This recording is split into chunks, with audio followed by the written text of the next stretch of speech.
ఇప్పుడు బిస్కెట్లు పంచుదాము. ఇంకా హనీకి, ఇది లోకికి, ఇది నవీన్కి. ఇది హనీకి, ఇది లోకికి, ఇది నవీన్కి.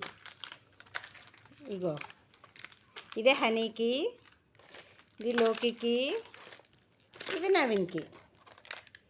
హనీకి, లోకికి, నవీన్కి. ఇగో హనీకి, లోకికి, ఇక నవీన్కి. ఇక హనీకి, లోకికి, నవీన్కి. అయిపోయింది. ముగ్గురికి సమానంగా ఉన్నాయమ్మా. మాకు ఇస్తావమ్మా? డాడీకి, మమ్మీకి బిస్కెట్లు ఇవ్వా? ఇస్తావా? నీలో ఒకటి తీసుకోలా? తీసుకున్నా ఒకటి?